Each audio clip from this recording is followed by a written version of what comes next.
Happy holidays and welcome to the Wheel Friends, comedy podcast that exists in the world of bicycling. I'm your host, Craig Richards. Hey, check this out. My buddy Patrick shoots me a message like 2 weeks ago. He's at a Goodwill, and it's a picture of these two bicycle helmets, and he's like, hey, do you want these? And, like, I think everybody who's involved with bicycling gets this at some point. You know, somebody will message something bike-related and hope that you think it's cool. And, you know, sometimes it isn't. You take the good with the bad. But this time I was like, yes, absolutely. How much are these helmets? And he tells me like $4 each. So yes, please do it. So he gets me these two helmets, $8. I get them back. They look basically brand new. One of them is a cat-like Whisper, which is a $150 helmet. And the other is a Gyro Aspect, which I think is like $80. So I'm pretty stoked about that. So I do not need a helmet for Christmas. What I have gotten for Christmas, though, is 2 shirts with bikes on them, which is great. One from my friend Matt, which is actually a skull with my beard and glasses on it, and he's wearing a hat that says Bikes Rule on it, so that's totally sweet. I posted that on our Instagram the other day. And then I got a shirt from my girlfriend that just has handlebars on it. It says "Life Behind Bars," and I'm into that. So those are grade A, 10 out of 10, great bicycling gifts. Today on the show, I've got my friend Avery. Avery has just returned from a cross-country road trip where he traveled around through various bike polo networks, which is brilliant, honestly. So he's going to tell me all about that, and you might even pick up some travel tips in there. Since a big theme of this show is actually bicycling in relation to other things, he and I talk about going to the bank and our experiences banking and bicycling, and I think it's going to take a surprising turn. Off the topic of bicycling, I air some grievances I've been experiencing with the Harry Potter universe. I also talk about the physics behind bicycling, but I'm honestly not an actual credible source on this, which is why instead of saying gyroscopic force, I'm going to say centrifugal force the entire time, which is incorrect. They are slightly different. They're related, but they're different. So you, the listener, I'm sorry, I'm tasking you with mentally editing this yourself and changing the word centrifugal to gyroscopic. Now, normally when I have a guest over to record, I usually start the recording, and then there's light conversation just to sort of, build some momentum, and then we jump into bicycling. But this time, man, Avery sat down and away he went. I barely got the recorder started. Like, we've been riding all summer, and it's been a good time, but like all our bikes are a mess, and like they all need to be worked on. And then in winter, you start like taking one at a time and like looking through them. I don't know. I'm taking 4 bikes into the shop tomorrow. It's time. Like, they need to be thought through. Like, they're a mess. I beat the shit out of them all summer. The other day, I brought my bike into my room just so I could have it in my room overnight. I just want to hold you. Like, I just wanted to see it. You're my favorite. Be there You're my for best me. friend. I love you. I'll see you when I wake up, right? No, I still care, baby. Oh, thanks. You're my one and only. True love. Yeah, man. Bicycles is a personal object for sure. I want to bring my bike in here and look at it too. I'm gonna do that. Okay. All right. Yeah. Go grab your bike. Oh, I'm glad I started recording already.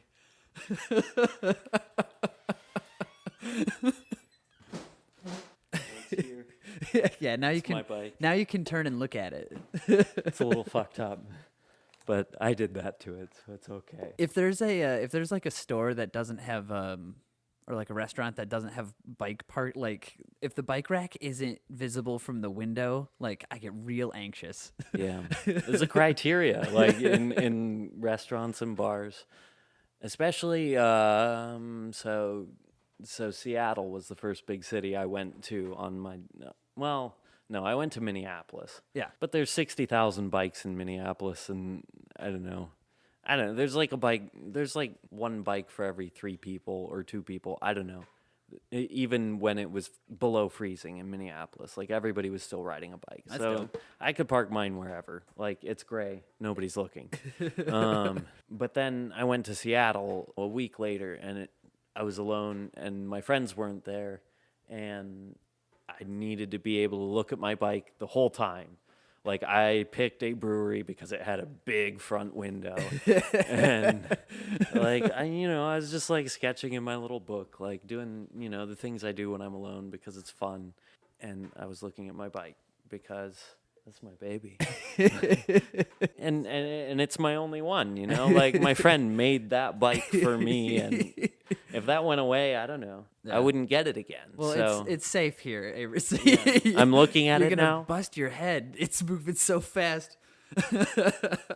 Head on a swivel. When I first started riding, I was back in my hometown, and I needed a place to leave my bike overnight, which, there's anxiety enough. And I was like, I look at the bank near my buddy's dad's condo, and the bike rack is right next to the walkway, and it's covered, and it's on like their sidewalk. I'm like, that's perfect. Like, so I roll in and I lock up. I was like, nobody's gonna steal from the bank. They're looking for money there. It's the perfect place to lock up your bike. So I go back the next day to pick it up, and as I'm walking up to it and unlocking it, the bank manager comes out, and he's like, we were wondering why this bike was here overnight. Like, we were all like, whose bike is this? Like, I'm like, you guys were freaked out by a bicycle on your bike rack? Like, what if I left a car parked in your lot overnight? You'd probably think nothing of it. But no, it's a bank. Like, everything's a security threat. I don't know. Yeah, they gotta protect things there. In the winter, I wear a full face mask. If it's snowing out, I wear ski goggles. Mm-hmm.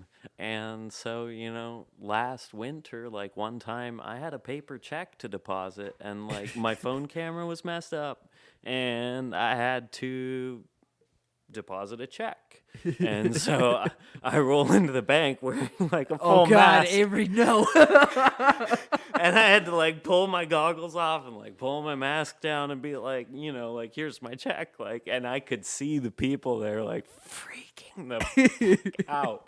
And it sounds like we've both done recon for a bank heist. Like, nobody shot me. Like, it was okay. Like, I did like pull that mask off quick though. I realized, like, as I was walking, and I was like, oh wow, I look sketchy as hell. And yeah, I mean, your long hair probably doesn't help. Yeah, like, no, but it does if it's sticking out of the all black like face mask and like white. If there's brown curly hair sticking out, it makes me look like less scary, I think. I hope. Okay, so bicycles are not the perfect bank robbery vehicle. Got it. I just don't recommend robbing banks. Like, that's not good. True. Like, don't steal from people. Don't steal bikes. Don't steal money. Don't be mean to people. You're backpedaling real hard, Avery. How was your month off? Like, it actually turned into 6 weeks, which was way cooler than a month. Yeah. Must be nice. Yeah. You just like say this month, and then you show up 10. Yeah. You just hope they weren't keeping track. I think I actually started work on the 14th. Like, my coworkers hooked me up. But winter in a bike shop in Michigan is slow because not enough people are that hardcore to need their bike fixed in the winter. And that's what I do. I fix bikes. So right now, we're building new bikes for next summer and that kind of thing. Like, it's, yeah. I published my Christmas list from the Grand Rapids Bicycle Company today. Oh, yeah? Yeah, I asked for this really fancy cassette. I don't even have a hub for it. It's just, it was machined real nice. I like it. It's a nice thing to touch. I'd put it on a bike. I'd figure out a way. And a frame. But I want the other color. I want the shiny blue one. What frame? If you're gonna Surly Straggler. Oh. I'm gonna make it a Strangler. Nice. I'm gonna get custom decals and stuff. It's gonna be a Strangler. This thing's gonna be a good time. Yeah. I'm gonna put a dropper post on it. Oh yeah. And a big wide flat bar. So after you went to Minneapolis first, and then headed further. Yeah, I just drove straight through North Dakota. And into Montana. Hey, when you're on like a road trip with your bike, do you ever like stop in a parking lot, open the back door, get your bike out, and just do a couple laps? I'm not big on parking lot laps for a stop. No. Didn't ever do that. I'll look for trail for sure.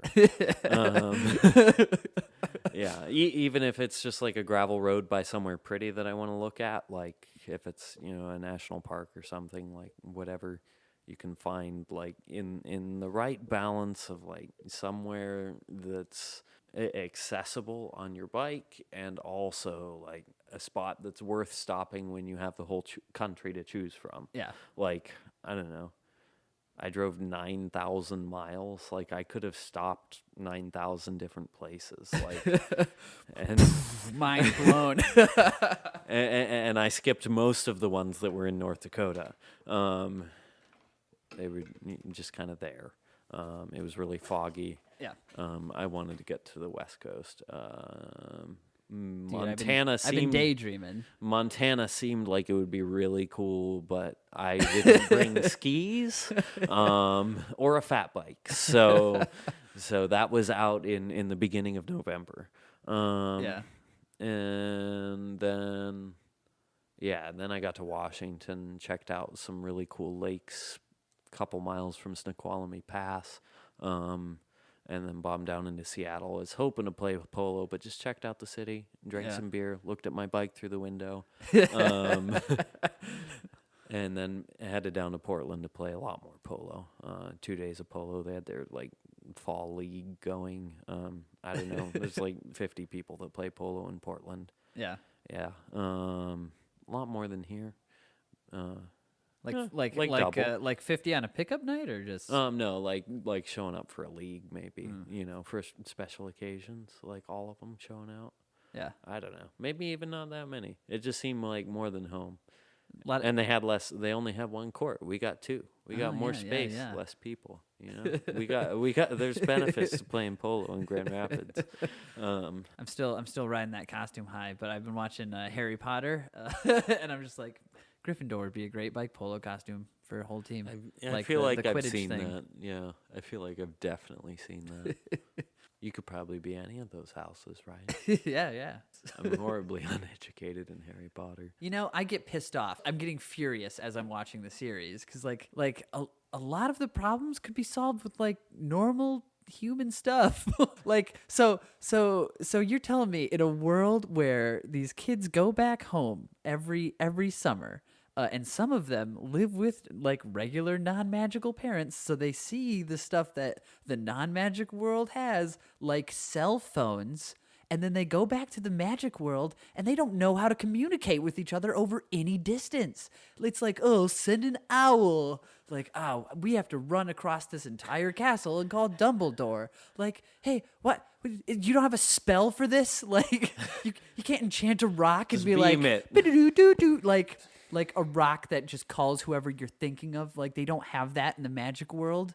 Are you kidding me? Magic just isn't as good as technology, I guess. I don't know. Well, so like I've been thinking about this a lot when we're introduced to an idea that we're not familiar with, that we can't explain. Our first reaction is like, this is magic. Mm-hmm. Like, and only once it's explained to us and we find like a scientific reason for it, like we never see it as a magical thing ever again. Mm-hmm. So like it did take them a while to figure out like why a bicycle stays upright, because it's not actually centrifugal motion. No, because I can stay upright on my bike while it's not going forward. God, I'm a polo player. I can track stand with a freewheel. It's actually the angle of right there at the headset, because you need more speed for centrifugal motion to actually work, but as it's going forward, it self-corrects because of that angle of the headset. It took like a surprisingly long time for scientists to figure that out. Really? Yeah, engineers. Huh. Like it's like I read a Cracked article. It's like they don't know what's going on. Like you think you know how bicycles work, but you don't. But I remember the first time. It was like the first time I ever built a bicycle. It was around the 4th of July. It was the same. It was 2003 because the Vans Warped Tour album came out. And 4th of July, I had actually dug out a bunch of bikes from my garage that were my brother and sister's, and I franken-biked a bike together, and I went up the road, and then as I was leaving, I did like the hop-off thing, because it was like franken-bike, and I live a mile away. I can walk home if I crash this bike. And it was the first time I ever watched a bike just ride on its own. Like, and it went so fucking far. It's a beautiful thing. I was like, what have I done? Where is it going? So like I just hopped off my bike and it went like it God, Oh, it, shit. it probably went a couple hundred yards. It was gone. It was unbelievable. Yeah. All downhill from Mr. Cooper's house. That's amazing. Fuck. Every bike I own has been ghost ridden somewhere. You gotta let them try. Where have we been? We made it We to just Seattle. left Seattle. Yeah, we made it to Portland to play polo, look around. I've heard a lot about Portland. It's really cool, actually. Yeah. It's like big city that seems like you could actually live in a house, like with some grass and a tree within eyesight, Yeah. Like, that's cool. Yeah, so I spent a couple days there. I have family, rolled out that way, got a, hot shower and a good meal. Nice. And rolled out to the coast. Did you stay in like parking lots along the way, or did you get like a Parking lots, streets, driveways. I think most Walmarts are fair game. Like they're pretty I only cool with stayed in one travelers in there. Walmart the whole time. Rest areas are good for up to 8 hours most of the time. And if you stay for 10, nobody's gonna bug you. And yeah, so that's all good. So that was my life mostly up to Seattle. I slept in the street in an urban area in Minnesota and Seattle. And then other than that, it was rest stops. And then when I hit California, the campgrounds were open again, because everything up north closes seasonally by November. So there's good planning advice. So everybody. But have a van. Like, you can sleep where you want. If you have a van that has curtains, if nobody knows you in it, you just another parked car. You about that hashtag van life. Van life. Yeah, there you go. But overall, your trip sounds great. It was so much fun. And then you ended in how was the bike polo scene in Cleveland? Cincinnati. See? It got icy. Yeah. The court. Snow, ice. But people are cool. I don't know. It was a chili cook-off, as well as a kind of no. There was never a polo tournament. How many? It was just a chili cook-off for bike polo people. Because the court was too icy to have a tournament. Like, you weren't gonna organize for that. You couldn't even use your brakes. Like, it's it's a game. Yeah. Some people were still out there playing. I played like 4 games. One of them was ice free. I played the first game overall, so that was good. And then after that, there was ice. So nobody was riding fast. Yeah. But it was a good time, hanging out with my friends. Sounds dope. Yeah, people are really hospitable in the bike polo scene. That was the thing about my whole trip. Like, I showed up at, I believe I counted 6 different bike polo clubs. Like Minneapolis, Portland, San Francisco, Fresno, Los Angeles, Albuquerque. Shout out to other bike polo clubs, probably on Instagram. All of those. Cool people, good people, like, set me up, like, gave me places to sleep. Like, all these people hooked me up, like, with what I needed in their city. Like, and all I had to do was show up and play this dumb game with them and be like, hey, yeah, like, let's ride bikes and hit this ball into this net. Like, this is fun, right? Like, you want to drink beer? Like, let's get out there. This is a cool network that you've traveled in. Oh, you have a driveway? No way. Like, I have a van. I have a van. You're saying you'll let me park this driveway in your van? Oh, wait. Other way around. You got your van in my driveway. You got your driveway in my van. Some other guy. Yeah, idiots. Like, all twisted around just from playing bike polo. Well, you darn done listened to another episode of The Wheel Friends. Thank you so much for listening. Thanks to Avery for being on the show. Make sure you check out Symbiote Cycle Works and the Grand Rapids Bicycle Company on Instagram. Avery works for both of those. Thank you for listening. Thanks for sharing the show. Thanks for reviews. I think I got another 5-star iTunes review, which is very generous. And to everybody who does those, I thank you so very much. I'm humbled by your support. And hey, check this out. The Wheel Friends is on Spotify now, so when you're telling your friends about the podcasts you listen to, you can say that we're there as well. As always, for inquiries, you can shoot an email to wheelfriendspodcast@gmail.com. I am your host, Craig, the most humbled. And as always, go ride your bicycle, or do what I do and take advantage of my roommates being gone for the holidays to ride my bicycle through the house.